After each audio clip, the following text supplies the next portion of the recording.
Well, good evening, everyone. Hi, I'm Lee Love. In this episode, I'm going to share with you tonight some insights into the photography industry. But even if you're not interested in running a photography business, I think you'll find this interesting and understanding how things work both from a manufacturer's and the photography's perspective. So tonight, this is Photo Mentor, episode number 75, if you're keeping track. And I'm glad you joined us here on our, if this is your new first time, I'm glad you joined us here on our new Merry Band of Mischiefs. Again, I'm Lee Love, and I am a commercial photographer, director, and head janitor and photo mentor here at Photo Mentor TV and also at Photo Mentor Academy. Anyway, my job here is to educate, encourage, and mentor you to be more creative and to gain more confidence in your photography. So let's get started. Huge topic tonight, of course. The business of photography covers an awful lot of territory, and so I'm going to try and do the best I can as far as hitting the highlights. There's so much. I'm actually working on a multi-part series that'll be available on photomentoracademy.com once that's finished. But right now, I wanted to give you some insight because I get a lot of questions about this on all kinds of things. How do I start a business? Should I start, should I create a bank account, insurance, you name it? And mainly, how do I market and grow my business? And that's really what I'm going to try and talk about most tonight. And we'll do this in another series. If you have questions, please put them in the comments section of the YouTube. And of course, if you're watching this, you already know we're on youtube.com/photomentortv. But you can put the comments in there, and myself or Sue Ann will be glad to bring them up and answer them and do what we can to get them squared away. So your questions are really, really important because they drive the direction of the show and also the topics that I cover. So anyway, let me warn you ahead of time, couple heads up. Probably not supposed to do this, but not doing 100%, not feeling 100% tonight. So I'll do my best to cover the information and give you the information from my own experience of 30 years. But also, I was having a little bit of trouble with my slides this evening, so I'm not sure. I could be a little wacky too, but I can certainly talk about this whether I have slides or not. But I know it certainly is a little more enjoyable for you to be able to follow along, and if you want to take notes or anything like that. So let's get started. The first thing I want to talk about tonight is I want to ask you a question, and the question is, why do you want to be a photographer? Now, I've heard all the answers. I answered them myself. I know what people are saying and why they answer them, and one of the reasons is probably that you love photography. You're passionate about it, and it's just something you want to be able to do all the time.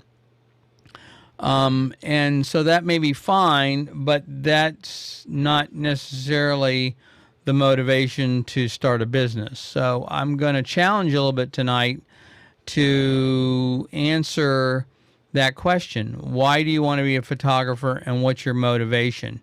Now, there's obviously no wrong answer here. You can do whatever you want. You can, be a photographer and not make money. You can be a photographer and make money. You can give your services away. There's a lot of reasons to be a photographer, but I'm challenging you a little bit to try and think of what your own personal motivation is. And the reason I say that, as I speak from personal experience, is that you have to get up and, deal with a client, and it's not always the best weather, whatever the situation may be, and you may not feel like doing it. And I often will tell people that the difference between a professional photographer and an advanced amateur or someone that, is an advanced hobbyist or something like that, is not the work. It's not the quality of work, because I see lots of great photography out there. The answer is that you get to shoot what you want, but I have to shoot what my client wants. Now, I don't mean that literally, but my point is, if it's raining or snowing or whatever, I don't have a choice of saying, I don't think I'm going to cover it. So, for example, I had an assignment this week. I guess it was last week, actually. And it was in D.C., and it was cold, 26 degrees, and it was outdoors. So, what are you going to do? You bundle up and you make the best of it. So anyway, I'm going to challenge you to look at your own motivation of why you want to be a photographer and really analyze that. So anyway, I'm going to get a... So the other thing you want to do is kind of figure out what genre you want to be in. So when I talk to a lot of new photographers, one of the questions I like to ask them is, well, what kind of stuff do you like to shoot? And it's not uncommon to get an answer that is, well, I like to shoot everything. Well, that pretty much tells me right away that they have not been shooting very long, because at some point what's going to happen is you're going to realize, I don't really like doing weddings, or I don't really like photographing newborns or whatever. And so you got to figure out what that's going to be, because it's important that you focus and become somewhat of a specialist. Not everything is going to be a specialist, but you want to be able to figure out what genre you want to photograph the most often. So let me put it this way. If someone came to me and said, hey, Lee, we want you to take over our accounting department, I'd be honored, but they would be an idiot, because the place would go down the tubes in no time flat. Okay? And it's the same thing. I believe you got to find what you love to do and then give people a place to do it, and they'll do really, really well. It's the same thing here. If you really love photographing weddings, then that's what you should do, and you should be the best at it you can do. So anyway, maybe your motivation is actually money. I mean, there's nothing wrong with that. Nothing wrong with money, even though it's been, demonized in our society in a lot of ways. But money makes the world go round. Money means you can hire people, you can contribute to the economy, et cetera, et cetera. So there's nothing wrong with being motivated by money. I think most people, especially part-time photographers, want to earn a little extra money, if nothing else, to buy more gear or to help supplement the household income, whatever that may be. There's not a right or wrong answer for that, but I'm just challenging you to figure that out, because it does affect how you approach the business, and that's what you need to know about. The other thing is, be honest with yourself. Do you really, all these things may sound great, or maybe, hey, maybe you don't want to admit you're motivated by money, or you're just motivated by passion. But just think about it. Whatever you want to run your business to run like, it's important that you focus on that, and you be honest with yourself, and you understand that, and you be able to articulate that to your friends, family, and mostly to your clients. So that's so that's the first thing I'd ask is, why do you want to be a photographer? Think about that and analyze that, and come to grips with that on your own, of course. The next thing is, when it comes to building a business, I think this is the mistake I see a lot of people make. Now, you probably heard of the 20-80 rule in business. This is the 80-20 rule. The other one is that 20% of your customers will generate 80% of your revenue. But with this, what I'm trying to say here is, when you start running a business as a photography business, what you're going to run into, unfortunately, is that it's 80% business and only 20% photography. Well, you're like, well, wait a minute, Lee, I want to the reason I want to start a photography business because I love to shoot, and I want to be able to shoot all the time and full time. So to be able to shoot all the time and get paid is my goal. And that's a great goal, but believe me, it's not the way it works. So I'm trying to give you a little cold water here in the face and help you understand that. And again, this is not in any way, none of this is in any way meant to not encourage you. I want you to be encouraged. But I want you to go in with your eyes wide open and looking at this and understand what's involved. But the point is that so why is it 80-20? It's because you're doing proposals, you're doing marketing, you're billing, invoicing, printing, whatever it may be. You're going to find that you spend actually less time and behind the camera if you're running a photography business than you will if you're doing it as a hobby. So just be aware of that. That's all. I just want you to understand that and understand that could be an issue for you, because you're like, well, this isn't what I signed up for. Because otherwise, you might as well be in a cubicle working for somebody else, right? Okay. The other thing is set your goals. What is your goal? So before I talked about your motivation, what are your goals? Do you have financial goals? Is there a certain number of clientele you want to have? Because if you don't have a metric, if you don't have a way to measure whether you're successful or not, based on whatever you want that to be, then you won't know if you've achieved it or not. It also gives you something to strive for. Maybe you just want to say, hey, I want to get published, or I want to have my work hanging in a gallery, or I want to, whatever it may be. It doesn't have to be a huge goal. It doesn't have to be a massive. It's your goal and a goal that you set, not something that's set based on the rest of the industry or the other photographers. So you set your own goal. So one of the things you'll hear me talk about a lot is that my job is to educate, encourage, and mentor new photographers to become more creative and more successful. That successful part is blank because I don't know how you measure your success. It may be you just want to be a better photographer, or maybe you want to photograph a friend's wedding and you want to do a better job, or maybe you want to run a successful business. So whatever that is, that's a decision you have to make. You have to set those goals yourself. So whatever they are, you need to figure out what they are, because otherwise you won't know if you're achieving them or not. The other thing I would suggest is become a student of business. Now, look, I get it. None of us generally become photographers because we want to do bookwork, right, or or do taxes, right, that kind of stuff. I understand that. I'm the same way. We do this because we're creative, we want to create something, and we're passionate about it. But what you'll find is that if you become a student of business and you start understanding how business works, it can even be more fun, because now you're building something.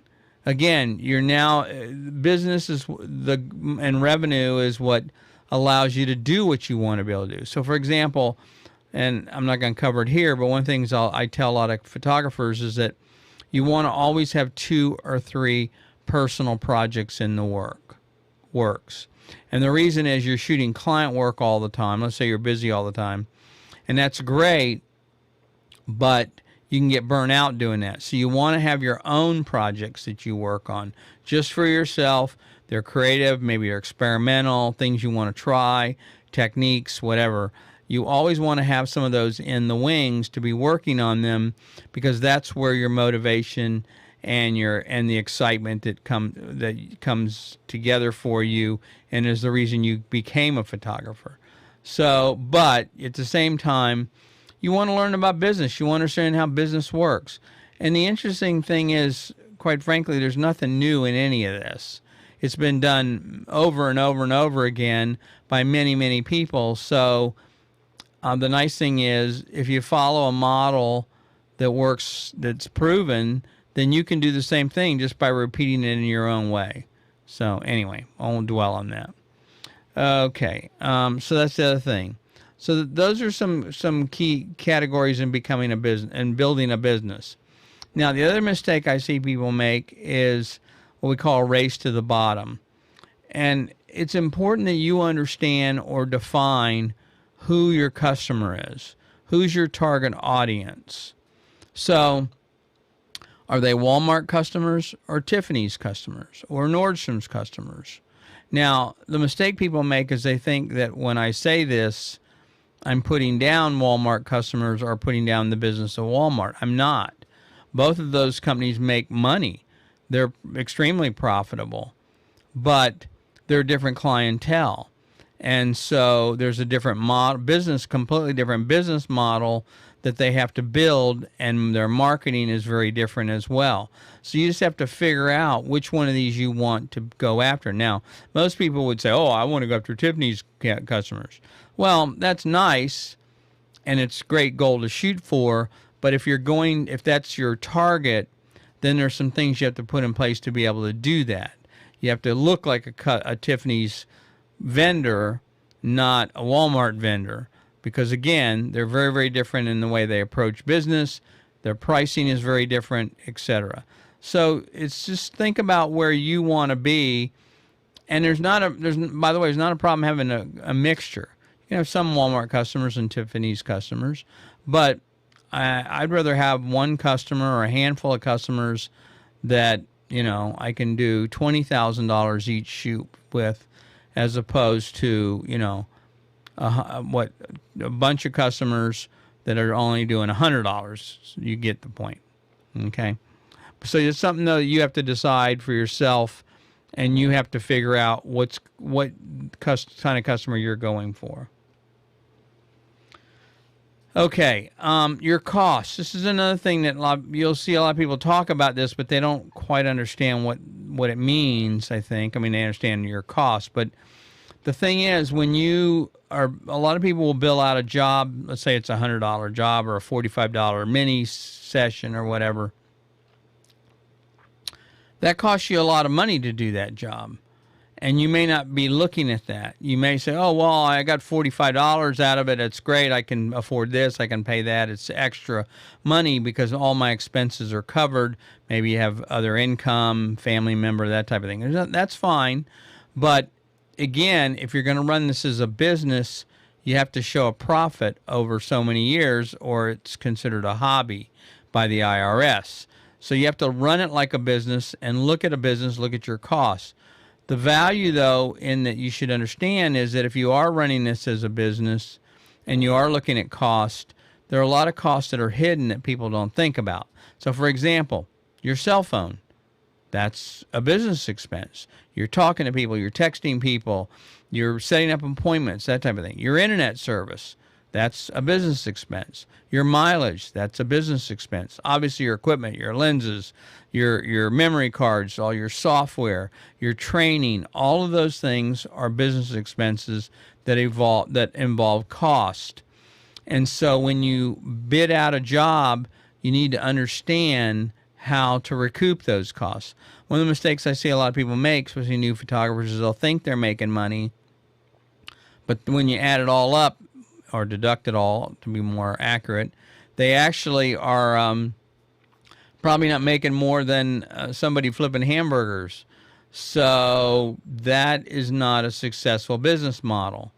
And so that's why I'm telling you, you really need to look at your cost and understand how that works. And get help.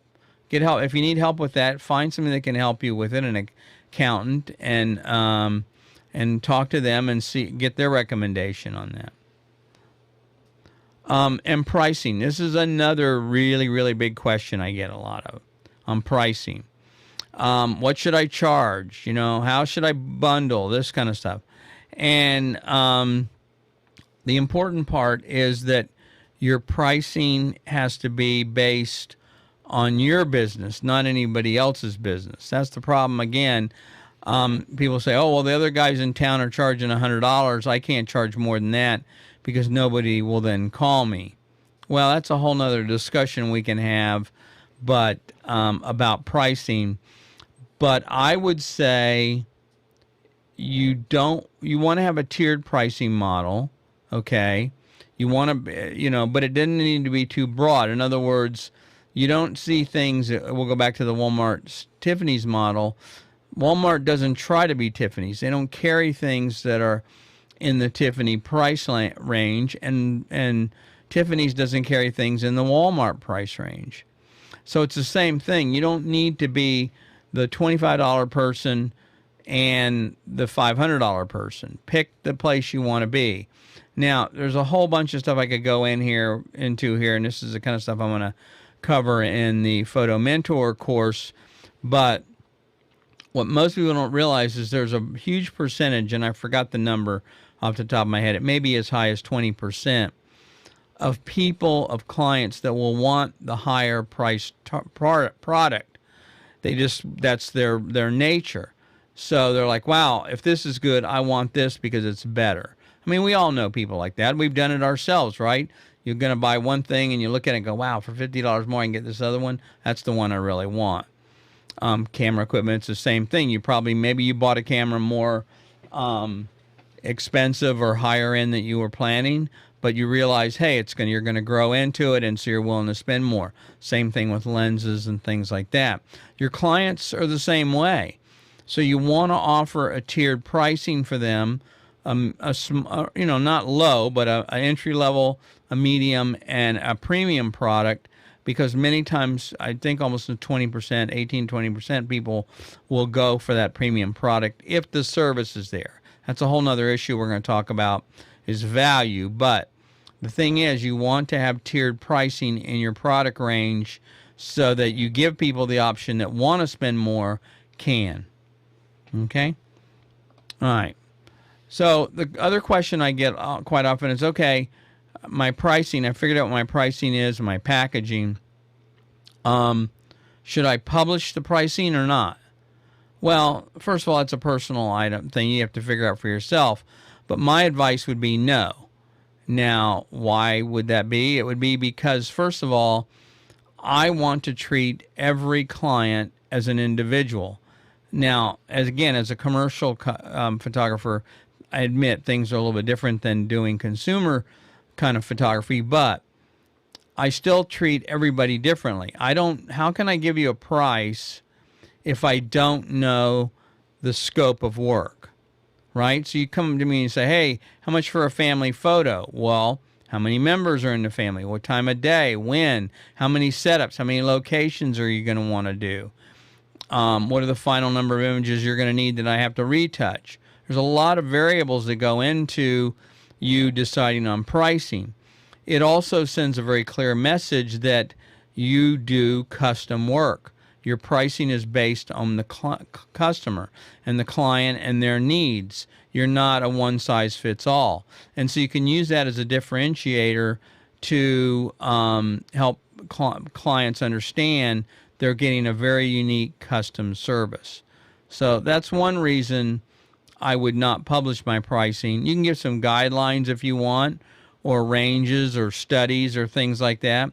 Maybe write a blog post on or something on pricing and how things work to give people some education on that. But I don't think you need to be publishing everything, because the other thing is, what if you change your pricing, or what if I've seen this too many times, people come to you, they'll book you for a family event, and they'll say, oh, by the way, my Uncle Murray's in town, and they're 10 kids, and they want to come on this shoot as well. Can we do that? Well, all of a sudden the scope of the work has changed. So the pricing's not going to be the same, and therefore you need to know that up front. So that's at least my approach to the whole thing, that every job is different. Okay, so before we move on, let me remind you guys of a couple of things.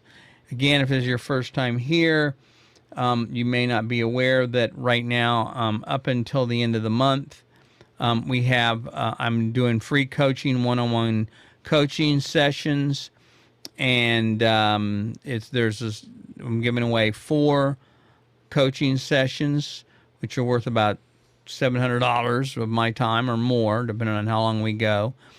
And if you're interested in entering to be one of the winners for this coaching session, then you can go to photomentor.tv/coach, and that should redirect you to the URL where the form is. It's very simple. Just enter your name and email, and that'll enter you into the coaching sessions, win the coaching session. It's going to be a lot of fun. I wish I could do more of them, But you know, it's just a lot of it takes a lot of my time. But I really the purpose was I really wanted you guys to start off in 2022 on the right foot, get a little bit of boost to your business or just your photography in general. It doesn't matter if you're just starting out. It doesn't matter if you've been doing this a while. But anyway, if you're interested in participating in that, go to photomentor.tv/coach. Also, I meant to start with this. To me, this is somewhat of the theme for tonight, and that is David Hearn, who's was a professional photographer. His quote is, "The most important piece of equipment after the camera is a good pair of shoes. A writer can work from a hotel room, but a photographer has to be there, so he or she is in it for a hell of a lot of hiking." And that goes back to really the whole point that I'm trying to make about the individual, treating the job as an individual job, as a project, looking at the scope of work, asking lots of questions, because you don't know.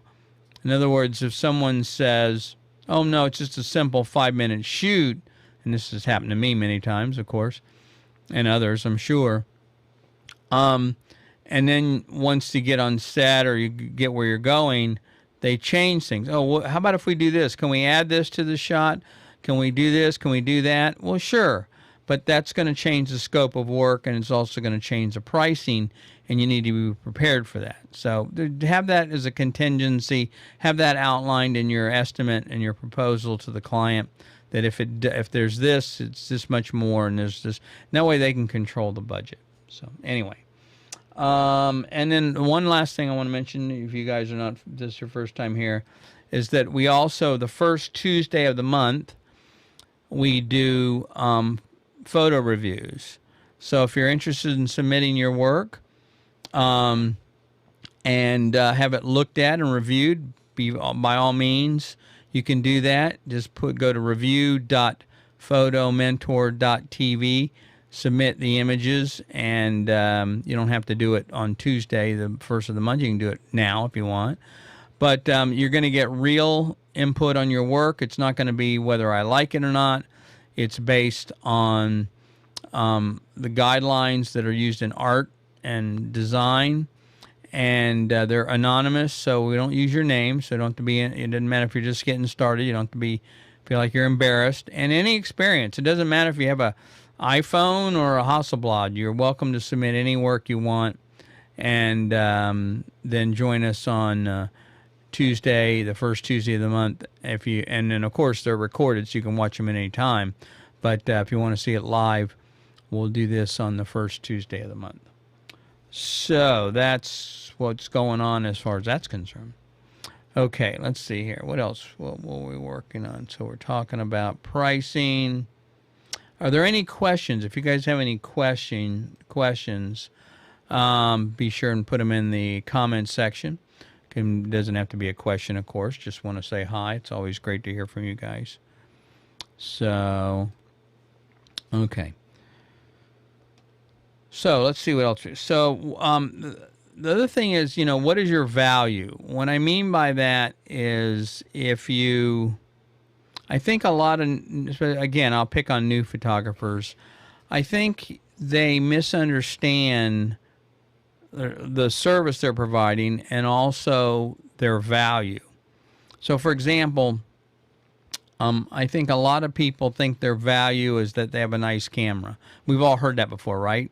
Hey, you got a really nice camera. How about, can you bring that with us and take some pictures of the party or whatever it may be? Excuse me. And so we've all heard that, and a lot of people think that's your values, that you have, quote unquote, a nice camera. But what is your, so a lot, is the fact that your value is the fact that you have your pictures are sharp, or that you can get great lenses, or it's an expensive camera. So the other thing is to ask yourself, why you? What is it about you that they're hiring? And this is, again, so here's my analogy. Why does someone hire Annie Leibovitz? She has nice cameras. She has lots of assistants. Why does someone hire Joe McNally? Why does someone hire any other well-known photographer or not so well-known photographer? Because, and here's where you want to get to. This is the holy grail for every photographer. Okay, so make a note of this. You want to get to a point where people are hiring you because of your vision. You're unique. The way you see the world is unique. You bring your background. You bring your expertise, the music you listen to, the movies you watch. All of that makes up who you are, your creativity. And you want to get hired. That's why you want to get hired. That's what your value is. You want people to look at your work and say, wow, we love what you did for the Smiths. That shot you did was just fantastic. Can you do that for us? Now, you don't want them to hire you because you're the cheapest. You don't want them to hire you because the photo was nice and sharp and it was done at sunset. I mean, that may be part of it. But you want to go beyond that. You want to exercise your creativity. You want people to hire you because of your vision and the way you see the world. That's why you want to get hired. It's the ultimate goal for every photographer. There's a photographer named Chase Jarvis who I've been following for a couple of decades.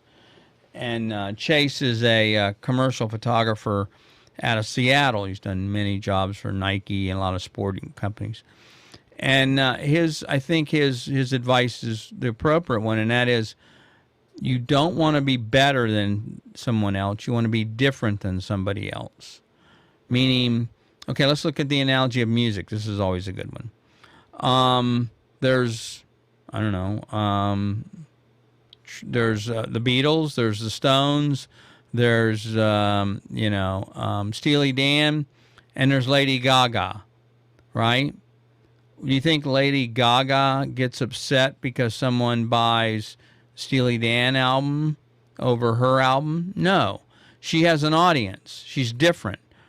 She attracts a certain group of people that like her music. It's the same with photography.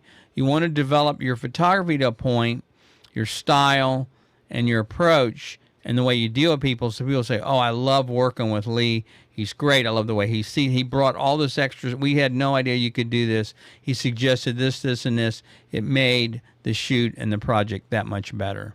That's where you want to get to in your photography. That's why you want people to hire you. Not because you're cheaper, not because you're going to give somebody 20 more images and the person's only going to give them 10. None of those reasons will last. And that is absolutely, that's not a business, because I promise you will be out of business in a year if you keep shooting like that. You want to develop a unique style and message, and we'll get into that in a little bit more. So anyway, so here's a question for you. If your photography is the same quality, let's say you're shooting same camera, you're amazing, you do great work, your images are sharp as can be, your lighting's great, whatever it may be, and your price is exactly the same as another photographer with the same quality, why would they hire you? Price is the same, quality is the same, images are the same. What's the difference? That's something you need to think about, because that's how you grow your business. That's how you build a business. It's not based on price or quality. I mean, look, there are a lot of restaurants, right? Why do you go to one restaurant over another? Is the food better? Well, it might be a little better. Maybe you're in a different mood for a different kind of food. But the point is that you want to offer something unique, and you want to offer a vision, and you want to offer a service, which I'm going to get into more detail. That's why people will come to you, not because of the price and not just because of the quality. In fact, as I said before, you're assumed to have the quality. Okay, as a commercial photographer, when I go and talk to an ad agency, they've already looked at my work. They know I can know what I'm doing. That's not why they're hiring me. They assume I'm already at this level. What they're hiring me for is, what can I bring to the project? How do I see the project? And that's where you need to get to as well. Okay, the other thing you need to develop is what's called an elevator pitch. Maybe you've heard this, maybe you haven't. But the idea is this. Here's where the term comes from. You get on the ninth floor. You're going down, or somebody else gets on the ninth floor with you. Maybe they got a badge on. They look and go, "Oh, you're a photographer. Wow, that's great. What is it you do?" Well, your job is in a few sentences, as short as possible, from the ninth floor to the first floor, be able to explain to them what you do and why they should contact you. So that's not, "Oh, I'm a photographer. I photograph newborns." That's not what I'm talking about. I'm talking about having something that's compelling, that people, and you've thought this through and you can recite it. "Oh, I'm a commercial photographer and I photograph cars. Maybe I specialize in automobiles." Does that kind of, whatever it may be? Because people then, if I tell them if I just say I'm just a photographer, they'll say, "Oh, do you do weddings?" No, I don't do weddings. Okay, it's not the genre kind of stuff I shoot. So you want to be able to clearly and concisely articulate what it is you do and why in as few sentences as possible. And you want to rehearse that, and it just rolls right off the tip of your tongue. And that's very, very important. It also helps you focus on your business and the kind of work that you're going to develop. So practice on people, on friends, family. Ask them, "How does this make sense to them?" Because they won't know. They're not in the photography business. They won't understand. Well, what does that mean? And you can't use insider information, by the way. "Oh, I shoot with a 46 megapixel camera and I shoot raw and I do retouching." Well, that may not mean anything to anybody. So you want to try and make that a little more easier to understand. Okay. Okay, now here's where we get into the nitty-gritty of designing your business and also marketing your business. And here's, again, a question I think a lot of new photographers don't look at or answer. And that is, who's your ideal client? So, "Well, what do you mean, Lee? Everybody's my ideal. Anybody with money." That's my joke. Is people say, "What kind of photography do I?" say, "Oh, I do green photography." "Oh, they think I'm doing, conservations." So no, I work for anybody that has money. And they laugh. But the point is, I have a target audience that I work with ad agencies primarily. It's my ideal client. So what do I do to go to them? I market to them. I send information to them on a regular basis. I meet with them, things like that. Okay? And so you want to know who that is, and you want to have an idea about who that is.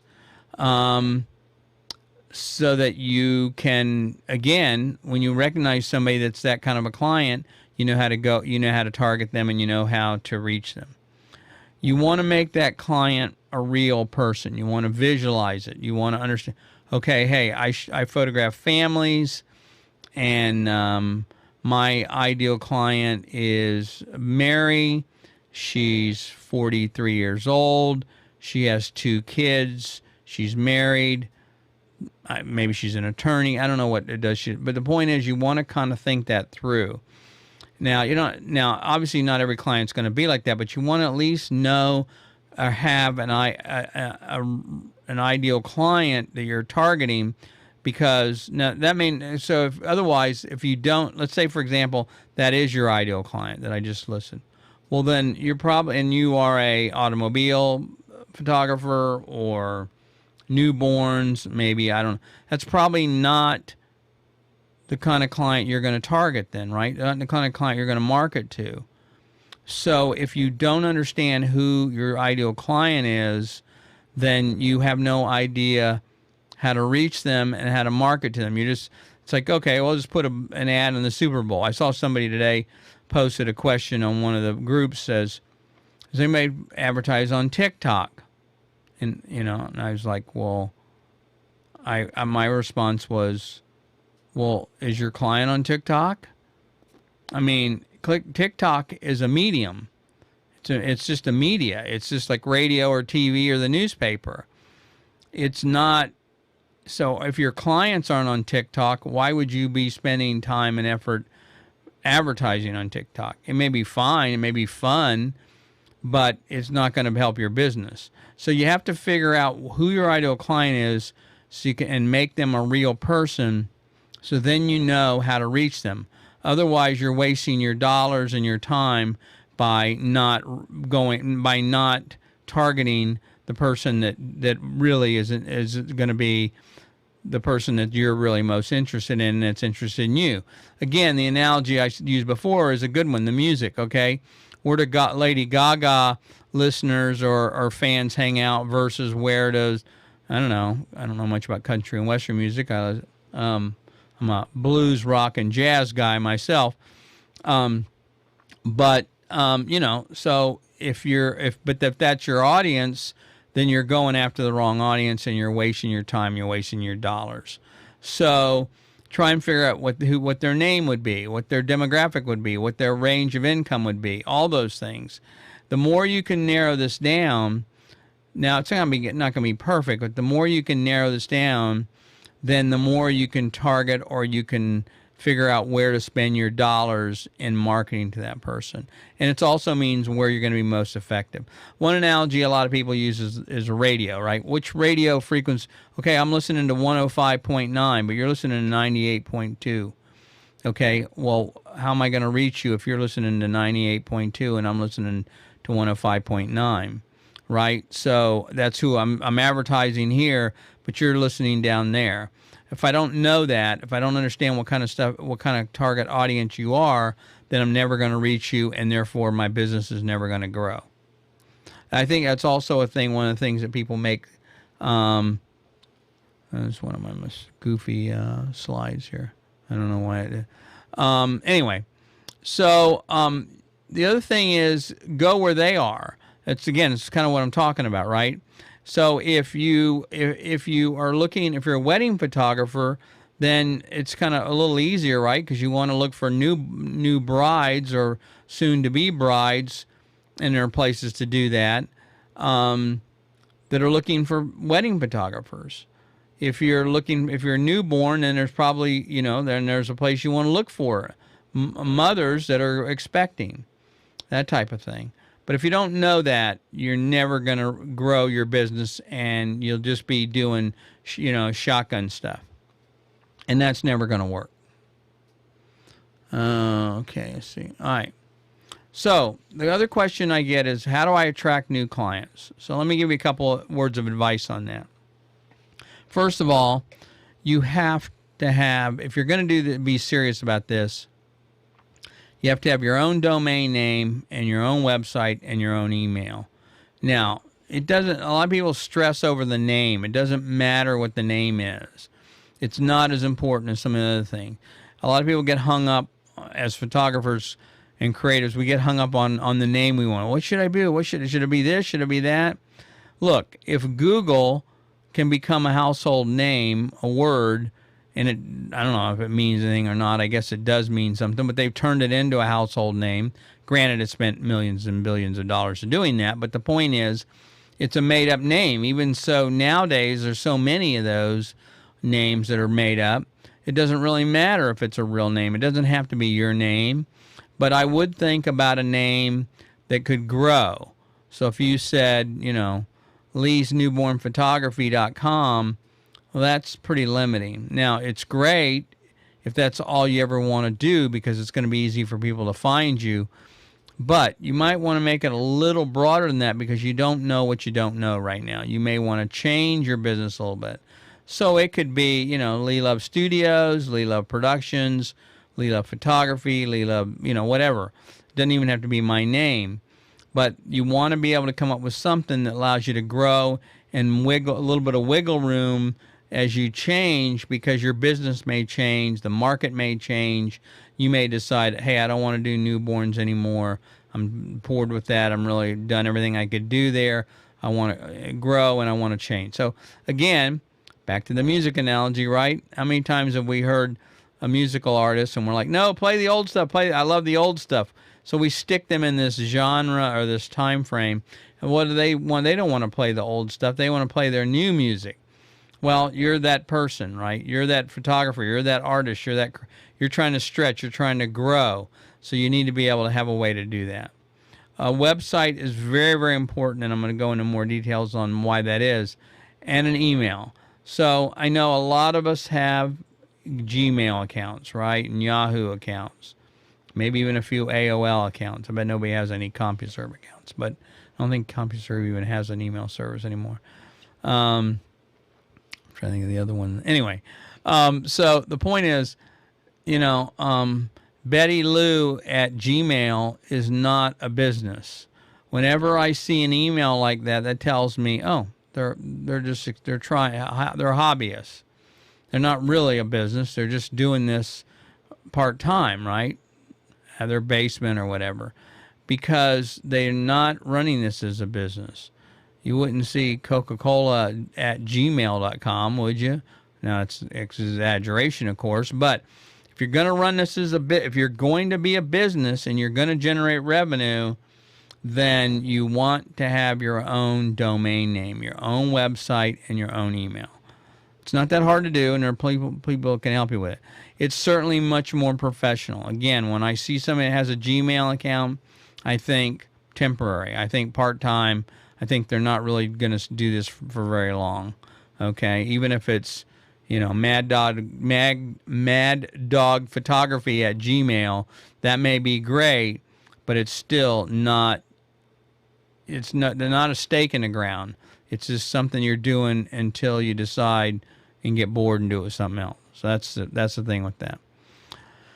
The other reason for you having your own website is you can control your own messaging.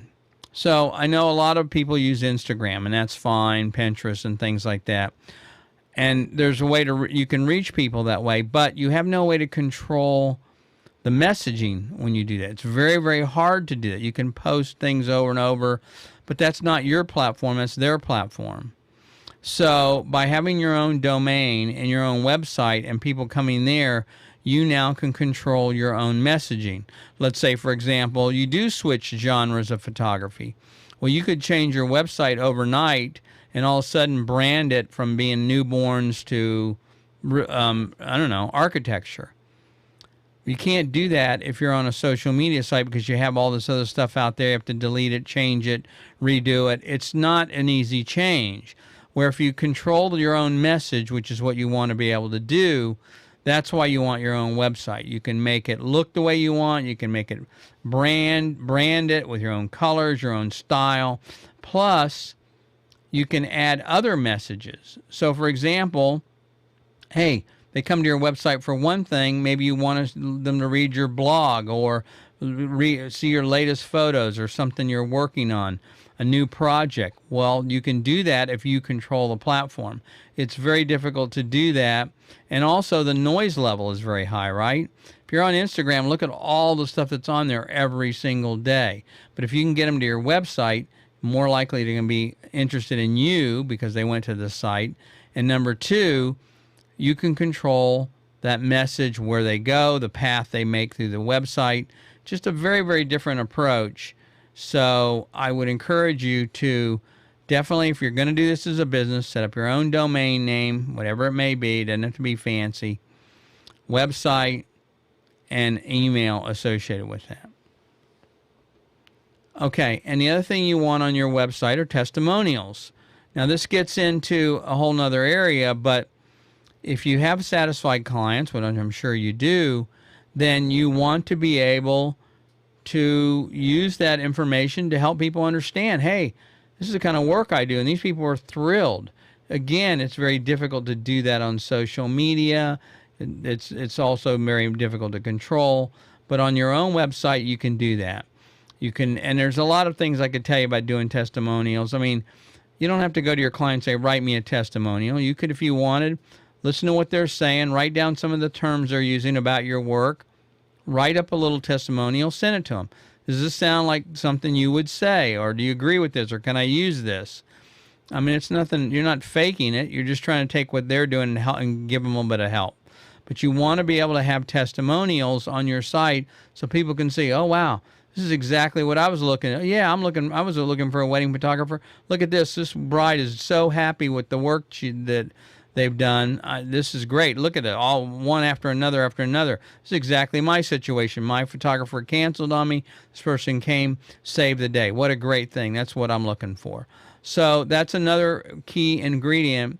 and being able to run your own website and control your own messaging. Okay, let's take a break here for a second, see if there's any questions. Bloomin' Baby Photographer, I like that, Sue Ann. Sue Ann, that's pretty good. Sue Ann says, newborn photography name, Bloomin' Baby Photography. I like that. Sorry, let me get some drink real quick here. Excuse me.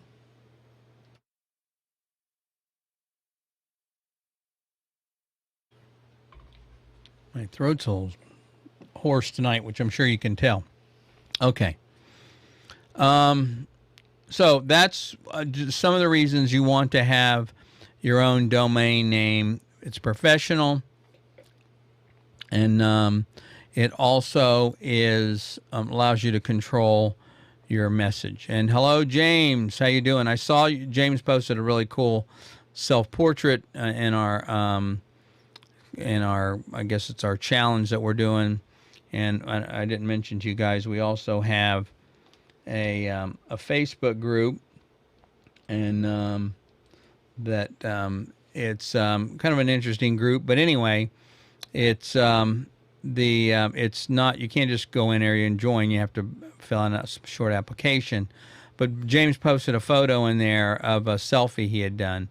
And right now we're working on our challenge is the non-selfie selfie. And the idea is to post a photo of a selfie without showing your face clearly, but yet there's enough information there that people can recognize you. So, oh, that's James. So anyway, a lot of fun. I saw the photo you did, James. Looks great. Thanks for posting that. Okay, so again, let's see where we are. Testimonials, that's important. Again, it's all about controlling your own message. And let's see, I think that's that. Okay. So the other thing is, again, I sort of touched on this, and this is do not depend on social media. Now, let me give you a kind of an exclamation on this. Social media is an important part of your marketing, but it's not your only part, and it's not where you only want to put all your eggs, so to speak. And in fact, Sue Ann is working on a social media course just for photographers. So it's not like we're anti-social media, not at all. But the concern is if that's your only platform, you have no control over it. So there's a lot of things that can go on in social media that a lot of changes that happen that you have no control over. Like, for example, one could be, it's here today and gone tomorrow. And they're like, well, wait a minute, Facebook isn't going anywhere. Oh, really? You mean Meta, or is it Facebook? I'm not sure which it is. You mean MySpace or Facebook?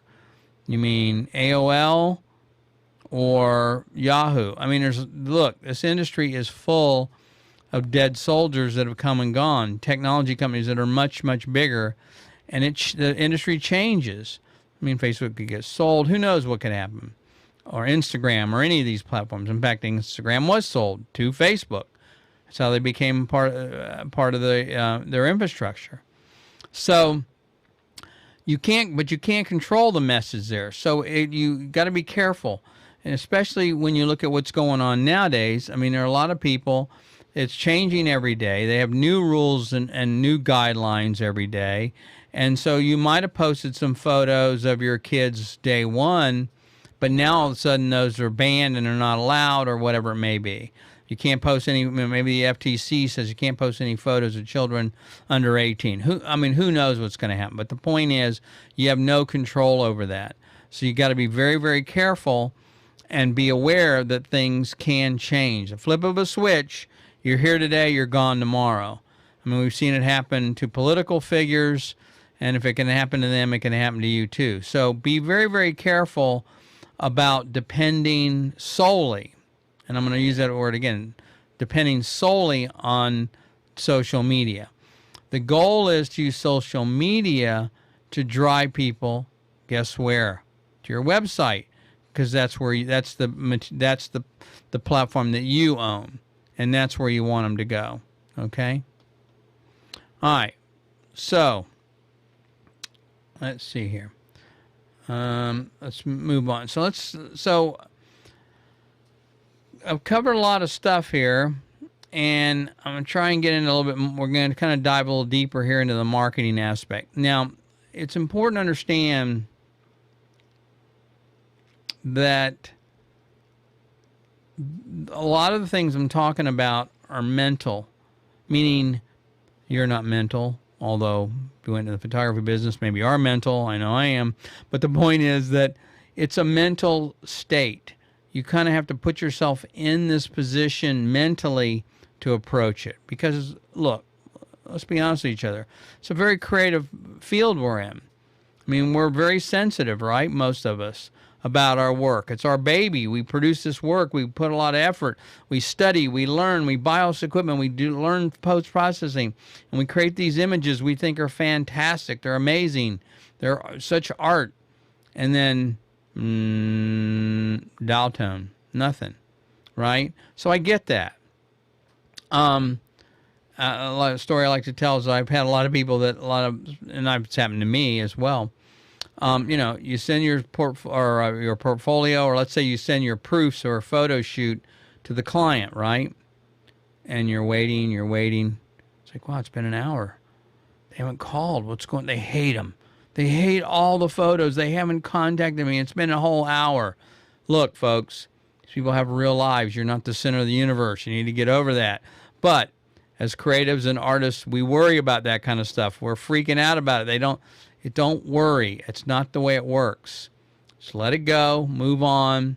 They'll get back to you. If you want to find out, then I can give you some tips on how to follow up and see how they're doing with that. But don't get too panicky about it. But anyway, that's all part of the mental game. So part of the mental game is stop following everybody else. This drives me crazy. On Facebook, I'm so tired of seeing everybody with the same photos. I used to work for a large company, and I worked for the CEO, and I love what he said. He'd say, Lee, we either lead, follow, or get out of the way. And that's what it's all about. You got to be in one of those three positions, right? If you're not going to lead, then follow and take the business you're going to get left over, or get out of the business. But ideally, you want to be leading. You at least want, if you're not leading, you at least want to be moving in the direction of your own motivation, the way you see the world, as I mentioned earlier. Okay, quit following what everybody else is doing, because you're just going to be, who wants a me too, right? Would you rather go listen to the Stones, or would you rather listen to the Stones cover band? Which are you going to spend, $200 for a concert ticket to see the Stones, or $200 to see a cover band that does the Stones? That's really what you're talking about here. Guess I'm on a music genre here thing tonight. But it's a great analogy, and that's really the case. So think about that when you're looking at your own work. Mini sessions. I see a lot of new photographers doing mini sessions, and I'm going to ask this question because I don't really know. But my gut feeling tells me mini sessions are not very useful. Okay, and you tell me, and leave a comment. Do you really, when you do a mini session, a bunch of families for $25, $50, whatever it may be, do you just get that $45, or do they actually call you the next time they want to do a wedding or a larger event? In my experience, that's not the way it works. If you're a $50 photographer, they're going to call you when they have $50. But when they have $500, they're going to call the $500 photographer, not the person that charged them $50. It's just in my own experience. I've seen it over and over again. The client will say, hey, look, we got a tight budget on this one. We only got $100, and if you can do this, we got another one coming down the pipe, and when that job comes through, it's going to be $1,000 job, we'll call you. Never happen. Never, ever happens. Why? Because when they have $1,000, they're gonna call the $1,000 photographer. Gotta turn that off. Guess I did.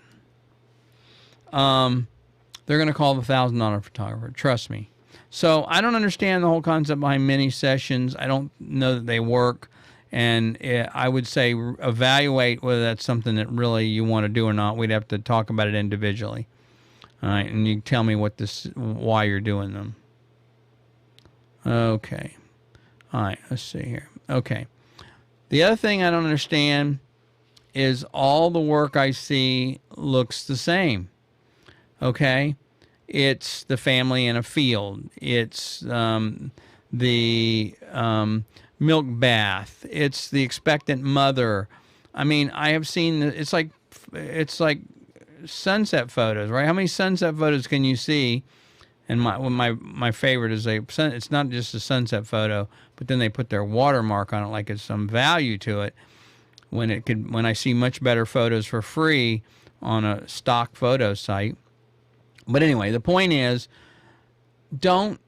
why are you following other people? Quit doing the same thing they're doing. Well, that's what my client wants. Well, that's not your client then. If your client is coming to you to do the same thing as everybody else, guess what? That's called a commodity.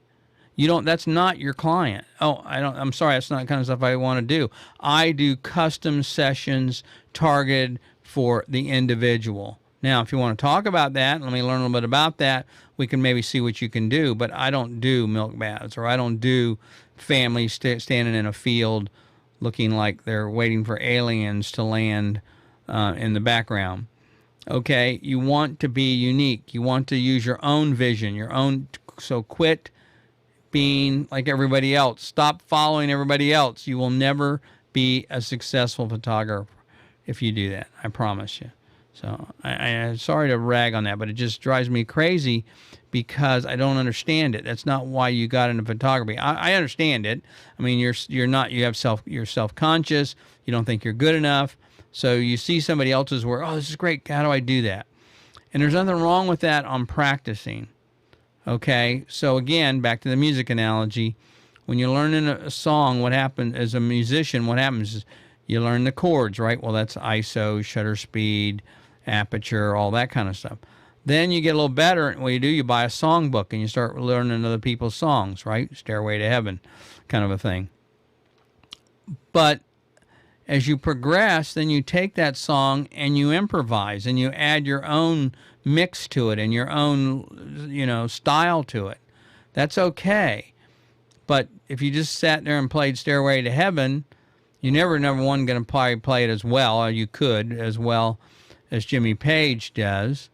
But you're just going to be a copy. You'll always be a copy. So quit doing that. I wish I'm going to smack you. Stop it. There's a scene out of a movie with Cher. It's called, God, I can't think of the name, Moonstruck. And there's a scene where she slaps Nicolas Cage and she says, "Snap out of it." I love that line. I should record that and I could play it. Okay. Anyway, all right. So let's I told you my slides are screwed up. Anyway, okay. So okay, thanks, Sue Ann. That's right. You got it, girl. Sue Ann says, "I got it. No shots waiting for aliens." Well, I'm sorry, but that's what it looks like to me. Look, photography is about, if you've listened to me at all and you follow me at all, you listen to any of these shows, or you're a member of the Facebook group, I talk about this incessantly. It's about storytelling. It's about communicating. It's about creating compelling images, right? Well, if you're standing in the middle of a field, I can only assume two things. Number one, you're waiting on aliens to land because there's this big wide open field, or that's the site of your new home you're going to build, and that's why you're taking the picture there. But when I ask people, they say, "Oh, that's the family. They wanted that photo there." Really? That's the photo they wanted? That tells me they don't know what they wanted. That's not your job. Is to give them better than what they wanted. That's why you're the photographer. That's why you get hired. Okay? My clients don't know what they want. They think they know what they want, and they have an idea, but my job is to take those and escalate them, make them even better, take what I know and add to the mix and make their idea better. And that's your job as well. Anyway, so no aliens, Sue Ann. Okay. So here's the dirty secret of the photography business. You're not in the photo business. Wait a minute. You aren't? What do you mean? Yeah, I shoot photography. I provide photos. No, you're not. You are in the service business. Nikon, Canon, Sony, and Panasonic are in the photo business. They're in the photo industry. You're not. You're in the service business. You provide a service, and you happen to deliver that service via photos. And that is something people don't understand. Okay? So let's see if I have it here. You're also in the problem-solving business. So and now it's more so in my industry, but still, when people come to you and they say, we want to picture a photo of our family or whatever, or we want a photo of this house or whatever it may be, okay? Yes, they're asking you to take a photo of an object or a subject, but that's not really what they're asking for. What they're finding, maybe they're going to do a Christmas card. Okay, what does that mean? Well, they're going to put the images on a Christmas card. They're going to send them out to people, to their friends and family. Why? Because they want to tell them how well they're doing. There's been some death in the family. There's an issue. There's something going on there. It's your job to ask enough questions to find out why they're having this done to begin with. Dig deep. Dig underneath it. Find out why they're doing this. Okay? So if you're doing real estate, you're not just taking a picture of a house. They're selling a house. What's the family doing? Where are they moving? Why are they selling? There's a lot of things going on. The more you can find out about the project and the motivation of the subject or the people behind it, the better your images will be, because now you understand what's going on. Now, look, I understand. Sometimes a cigar is just a cigar, right? Okay? Is it Freud that said that? I think so. Anyway, and that's okay, but that's not the kind of work you want to get hired to do. You want to try and grow beyond that and do a better job than that. And you do that by looking, number one, identifying the right client that needs your expertise, and number two, you ask the right questions to find out what it is they're really trying to accomplish. Okay. All right. So the other thing about is that you're in the service business is it's about building a relationship. Now, I don't think people understand this. They, I have a relationship. My clients like me. But I bet you what? When was the last time you followed up with your client? When you did a shoot, how many times did you talk to them over that last year once you delivered the photos? None, I bet. Okay. Do you know their names? You know their kids' names? You ever, that type of thing. Maybe they need more photography. Maybe they have a friend that needs more photography. Do you realize that people are like 20 to 40% more likely to purchase from somebody they've already purchased photography from? So instead of looking for new customers, which are fine, you want to always grow new clients because people go through and they no longer are looking for photography, but you want to also build those relationships or work those relationships with the people you have. Those are most important. There's again, if you study business, like I said, there's something people refer to as the, there's an acronym for it. I can't think of it right now. Sorry. It basically means the value of a lifetime customer and how much money they're going to spend over the lifetime of their family. So again, if you're a newborn photographer, I know we have, Tank is a member of the group, and she's here from time to time. She does a lot of newborn photography. She will tell you she's photographed family after family after family, newborn after they've had more children. They've grown up. They want photos of that. That's a great analogy or a great example of where if you stick with, you build a relationship with these people, they're going to call you and you keep contacting them. Let them know you got new services, you're doing something different, new pricing, whatever it may be. You never know when they may need additional services. So it's all about building a relationship. That's what the service business is about. It's about being in the people business. Now, it's funny because I talk to a lot of people that say, I'm a landscape photographer. I don't like to photograph people. Okay, I get that. But who buys your photos then? Well, what do you mean? Well, people buy your photos, right? So they have to go in a gallery, or they have to hang somewhere. You have to talk to somebody. Someone sees one of your images. They want to buy one. They want to buy a print. They're people. You have to understand we're in the people business, whether you like it or not. Whether you like to photograph people, whether you like engaging with people, it's all about people. And that's the real heart. And unfortunately, so many people don't understand that. So many photographers don't understand that. So it's we've heard this said cliche. It's to a point it's a cliche that people buy from people they like. Well, that's really what happens. Whoops. Did I end my questions here? Let me look at this. Told you I was having some problems with this thing. Hang on one second. Let me check this here. And where is it? Okay.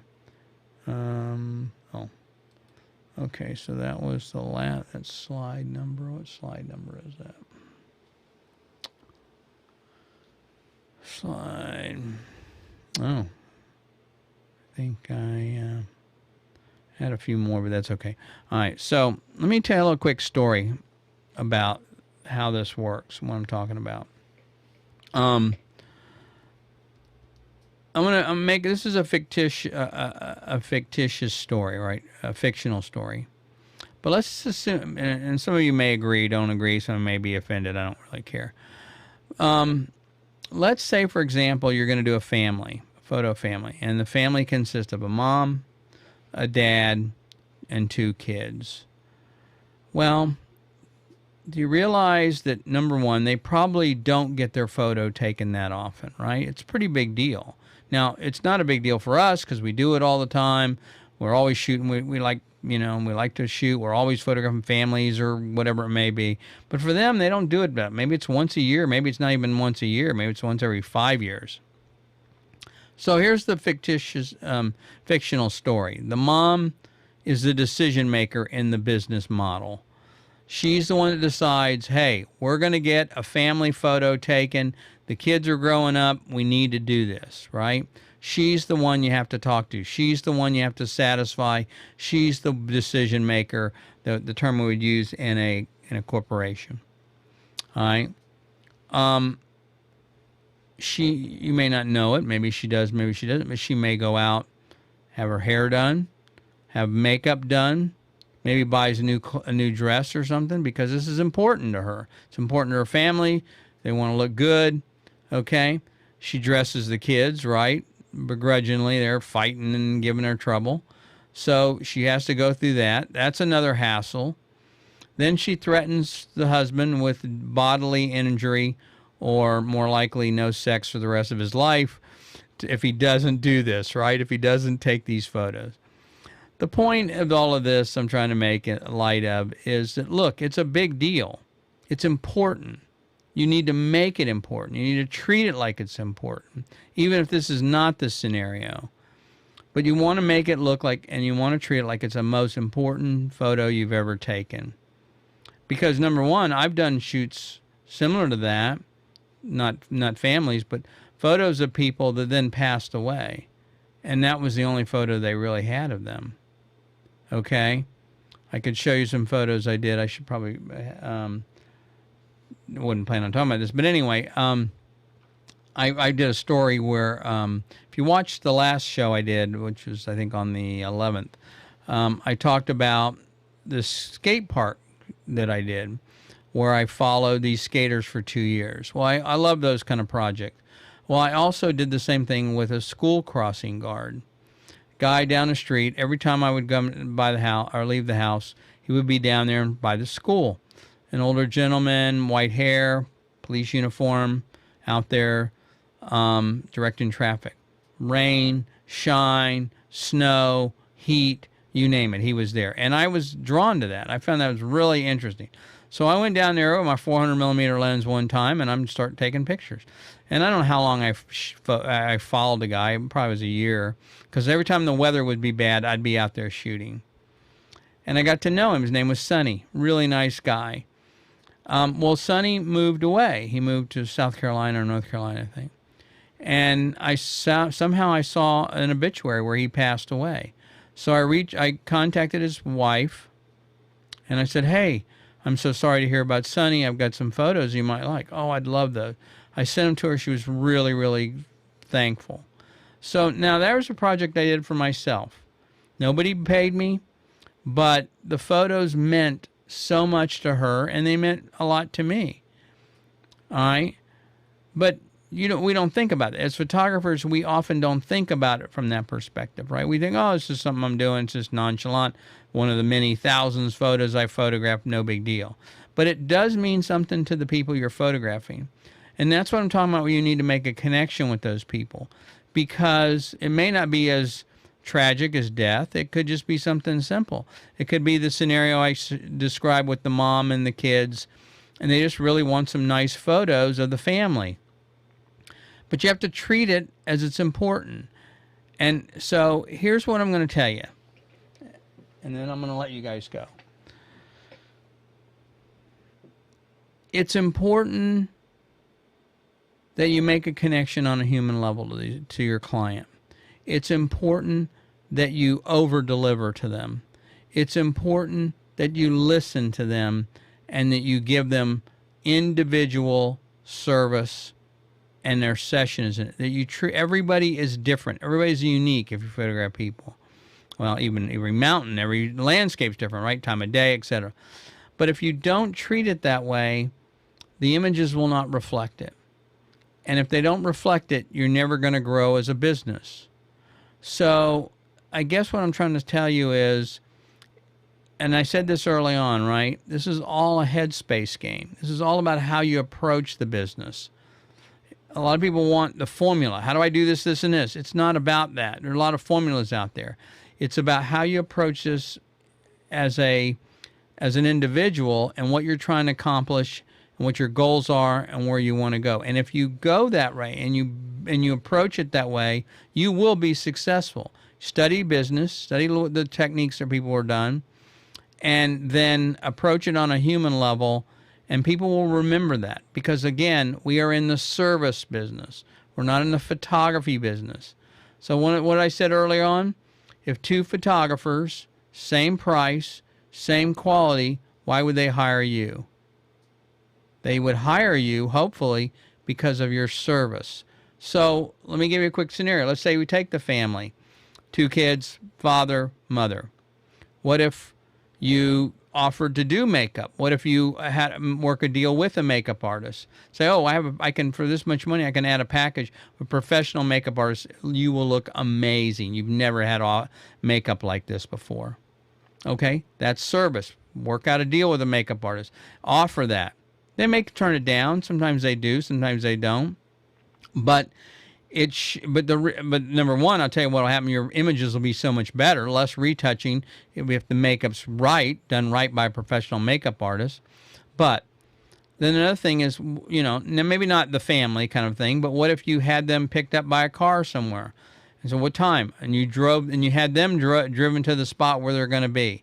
What if you had refreshments there? A little bit of, bottled water, nothing fancy, something for them to munch, the kids to munch on, some snack bars or something like that. Now, you don't have to go overboard, okay, if you don't. But I'm saying that those are the kind of things that differentiate you and that make you more memorable than the other people. Like, oh, wow, I had a great time. The other thing to remember is people are scared. People don't like to be in front of the camera. We're dealing with people that are not used to having their photo taken, right? Not professional models. So if the more comfortable you can make them, the better the job you can do in taking their photo. The more comfortable, the more they enjoy it. Guess what? The more they're going to tell other people, the more successful you're going to be, the more business you will get. Anyway, I could go on and on in this regard, but I hope that you understand a few of the high points I've talked about here tonight and being able to build a business. Like I said, this is a huge topic. I could go on for hours on some of these. We didn't drill down to anything on insurance or creating an LLC or a business structure, which would be important. I'm not an accountant, but I can give you some advice on that, how to deal with expenses. All that kind of stuff really has a play into it. But the most important thing is marketing and growing your business and becoming someone that's not a follower, that's unique, that people go, oh, wow, I love the way you did the Smiths photos. Those are amazing. We had no idea you could do something like that. Anyway, hey, listen, thanks very much. Enjoyed it. You guys are great. Thanks for coming back again.